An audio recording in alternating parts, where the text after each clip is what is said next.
Halo semuanya, perkenalkan nama saya Yelcanda Siswoyo dengan NIM 210555230027. Saya adalah mahasiswa dari program studi S1 Akuntansi, kelas TLC atau kelas sore, Fakultas Ekonomika dan Bisnis, Universitas di Kupang, Semarang. Nah, saya kali ini akan menjelaskan mengenai analisis regresi dengan dataset Crab Age Prediction dengan menggunakan aplikasi machine learning Orange. Nah,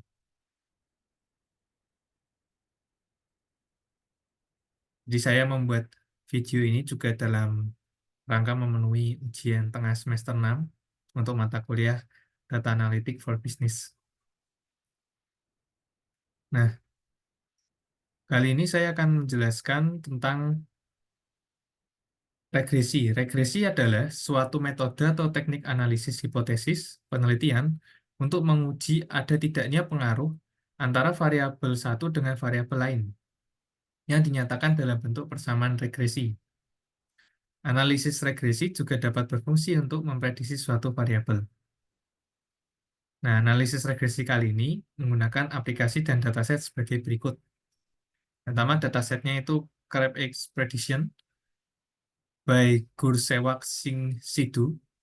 Dataset ini bisa kalian peroleh dari website Kaggle, kaggle.com. Kalian buka kaggle.com, kalian cari datasetnya, judulnya Crab Expedition akan muncul. Dan saya juga sudah memberikan link datasetnya di medium.com ini. Nah, nanti publikasinya medium.com ini akan saya publikasikan dan linknya akan saya kirimkan di YouTube juga. Kemudian aplikasi mesin learning-nya Orange, algoritmanya regresi linear. Nah, ini untuk aplikasi dan dataset linknya ada di referensi. Nah, deskripsi data. Dataset Crab Egg Prediction berisi variabel-variabel yang terkait dengan kepiting sebagai berikut. Yang pertama ada target. Target itu variabel dependent-nya, itu age atau umur, dan umurnya di sini datanya dalam satuan bulan. Kemudian ada feature atau variabel independen, itu ada yang pertama ada length, panjang kepitingnya dalam satuan feet, kemudian diameter kepiting dalam satuan feet, kemudian ada height atau tinggi dalam satuan feet, ada weight atau berat dalam satuan ounce, kemudian ada suck weight, berat disekat dalam satuan ounce, viscera weight, berat jeroan dalam satuan ounce, dan shell weight, berat cangkang dalam satuan ounce. Berarti variabel feature-nya ada 1, 2, 3, 4, 5, 6, 7. Ada 7. Nah, di datasetnya juga ada variabel seks atau jenis kelamin, tapi ya, tidak kita pakai untuk mengolah analisis regresi ini. Nah, tujuannya dari analisis regresi dataset ini untuk mengetahui seberapa besar pengaruh variabel independen terhadap variabel dependennya dan melakukan prediksi dari hasil regresinya. Nah, yang pertama kita akan masuk ke aplikasi machine learning Orange-nya. Yang pertama, kalian harus unduh dulu aplikasinya. Linknya nanti ada di web Medium ini. Dan saya akan praktekkan langsung di video ini. Jadi ini saya sudah punya aplikasi Orange-nya, tinggal buka, akan muncul seperti ini. Lalu kita langsung new saja. New. Kemudian dari sini, tahapan-tahapan ini akan saya jelaskan langsung di dalam aplikasinya. Yang pertama, ini harus dimengerti dulu kalau aplikasi Orange seperti ini. Yang putih ini adalah kanvasnya, kemudian yang di sini adalah widgetnya. Jadi eh, widget-widget ini akan kita gunakan untuk melakukan analisisnya nanti. Nah, yang pertama kita pakai widget file dulu. Ini untuk memasukkan datanya. Bisa kalian tarik atau bisa diklik. Lalu kita pilih file, kemudian masukkan datasetnya. Ini datasetnya saya. Nah, di sini eh, role-nya waktu itu sudah saya ubah, jadi role-nya ini saya ubah ke skip, skip maksudnya tidak saya pakai. Kemudian length, diameter, height, weight, subweight, scalar weight, cell weight saya buat ke role feature, feature, feature. Nah, atau variabel independent. Nah, untuk targetnya itu age atau variabel dependentnya itu age. Kemudian kalau saya langsung di apply. Nah, setelah di apply kita langsung yang pertama kita harus buka data table dulu. Nah, tujuan dari data table ini supaya kita tahu, oh isi datasetnya itu seperti apa. Nah, kita tarik ke sini, kemudian kita double klik. Nah, tampilannya seperti ini. Jadi ini ada age-nya, ada length, diameter, height, weight, subweight, scalar weight, cell weight.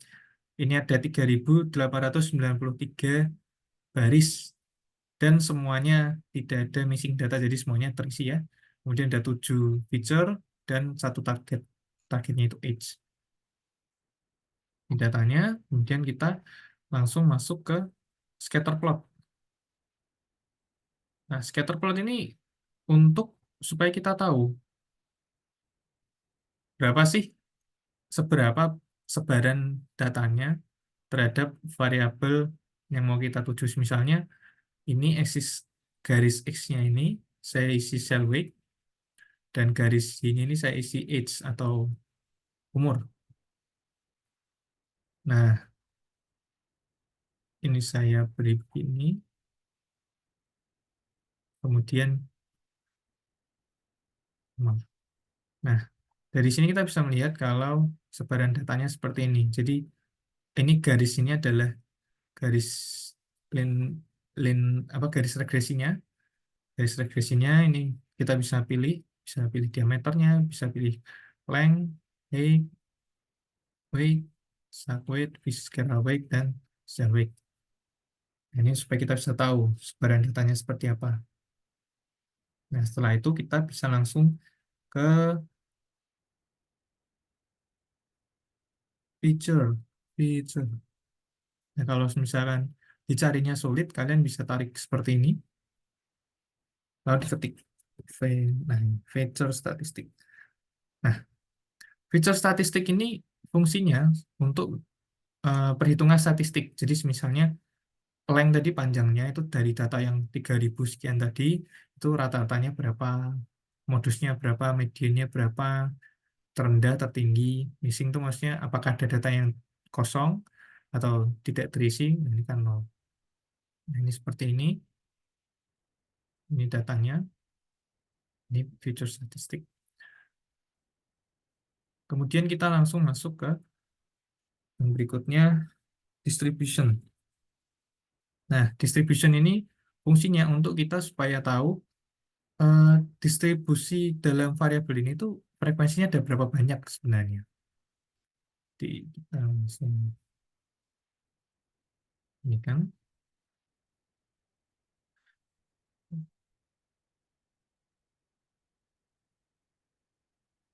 Oke. Nah, ini fit distribusinya menggunakan kernel density, menggunakan kernel density. Kemudian bandwidth-nya dibuat 2 saja supaya membacanya mudah. Smoothing-nya 10 tidak apa, sisanya mengikuti sesuai default. Nah, ini kita bisa melihat dari variabel age ini yang menunjukkan angka 8 itu sebanyak frekuensinya ada sekitar 600. Kemudian antara 8 sampai 10, ini kan berarti 9, itu ada di 1000 lebih. Kemudian umur yang 10 bulan, ini bulannya satuannya, itu ada di sini.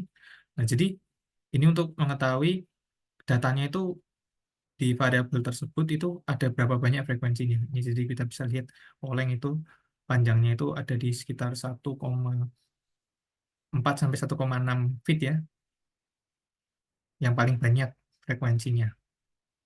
Diameternya, ini height-nya, weight-nya, subweight, scalar weight, cell weight.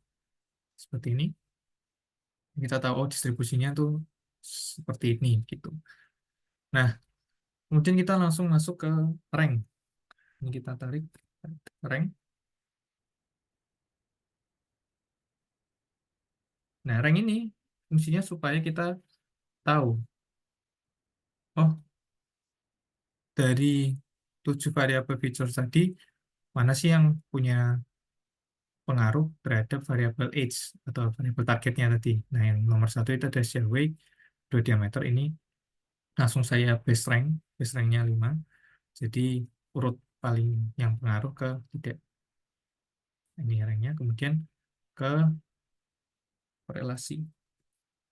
Maaf, ke correlation. Nah, correlation ini pilih yang Pearson correlation kalau saya. Kemudian pilih yang age, ini supaya tujuan targetnya. Nah, ini kan kita untuk mengetahui korelasi antar, oh jadi shell width ke age itu pengaruhnya sekian, 0,625. Kemudian diameternya itu terhadap age pengaruhnya 0,574. Ini plus ya.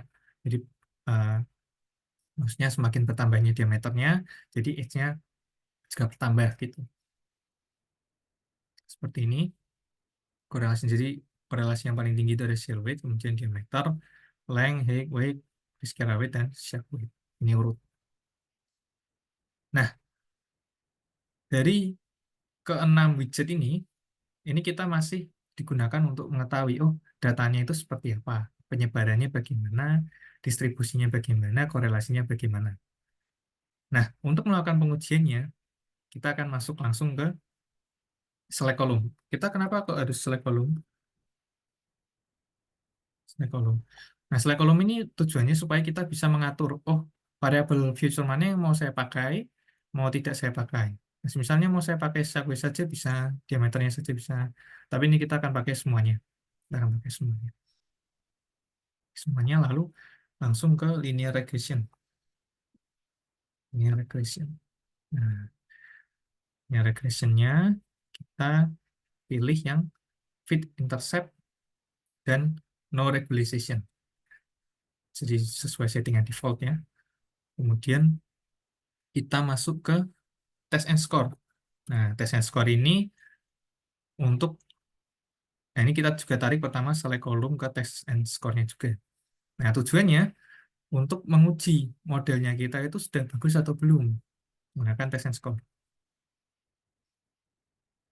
Kita buka test and score-nya. Nah, kita pilih yang cross validation, kemudian number of faults-nya 10. Kenapa 10? Karena nomor 10 ini yang paling direkomendasikan pengujiannya. Jadi 10 ini maksudnya itu 10 subset, jadi dibagi menjadi 10 eh, data set itu sebagai 10 subset. Nah, nanti 9-nya itu digunakan untuk pelatihannya dan satu subsetnya itu digunakan untuk validasinya atau pengujiannya.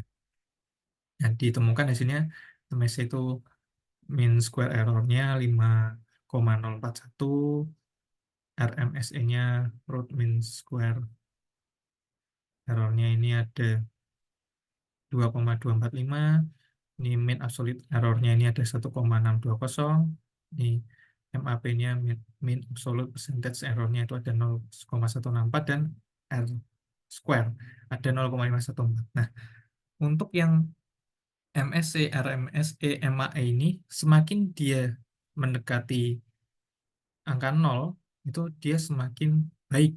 Jadi modelnya itu semakin akurat, semakin kuat modelnya. Nah, untuk MAP ini eh, kisaran yang bagus itu 10 sampai 20%, 0 sampai 20%. Nah, dia ini ada di 0,164, ini masuknya 16,4%. Jadi ini modelnya ini sudah termasuk baik.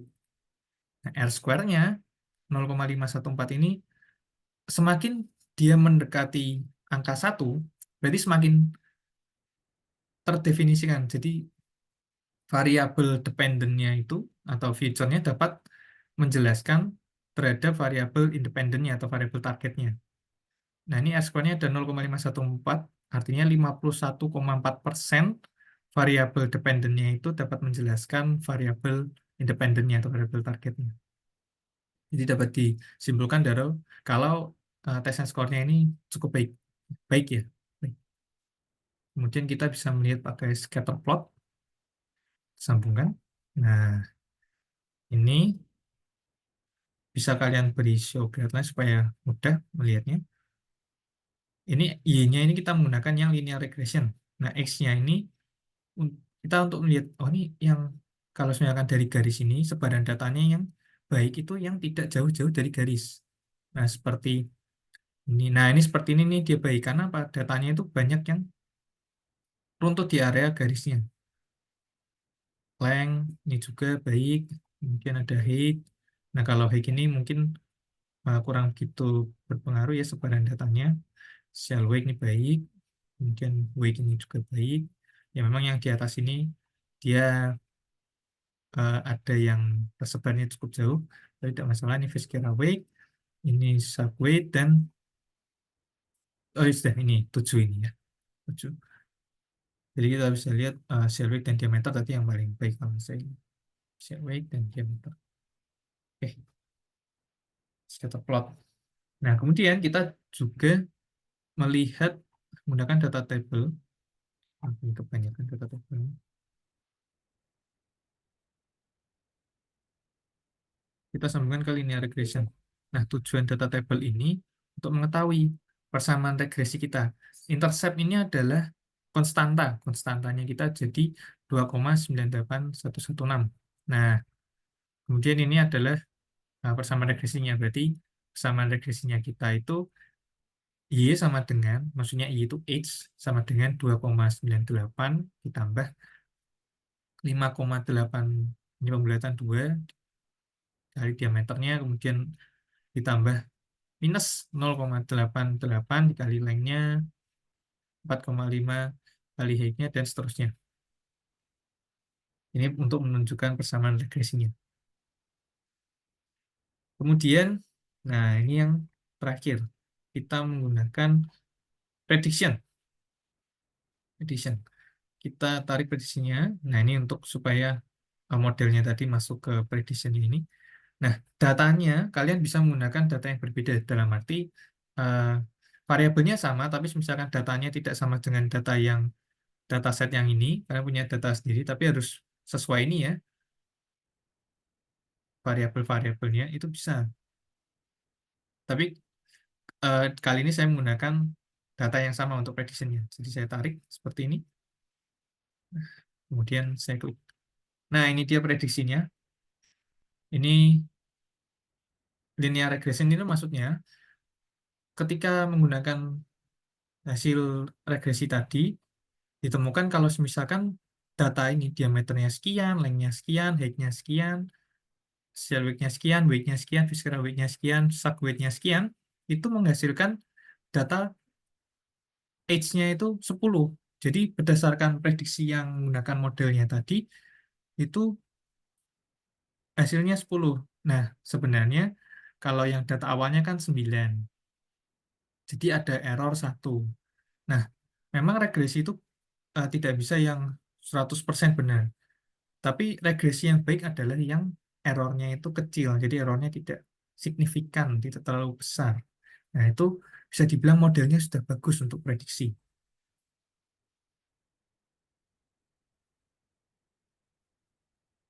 Ini kita bisa lihat, ini prediksinya 7, datanya 6. Nah, ini ada yang sama, jadi umur dari data aslinya 10, ketika diprediksi hasilnya 10.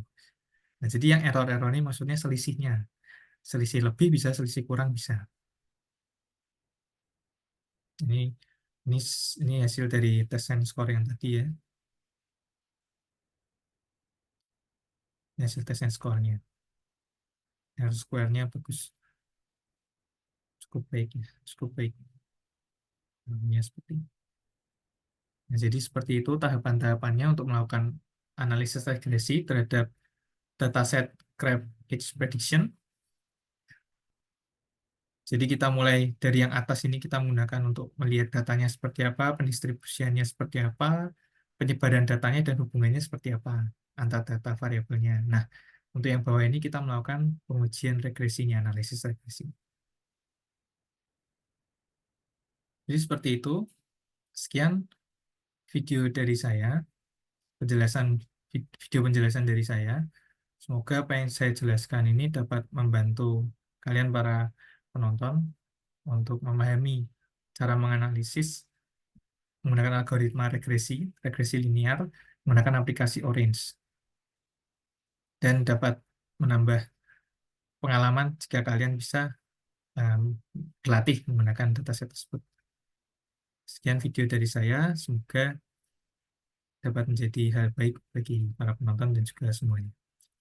Terima kasih, sampai jumpa di video berikutnya.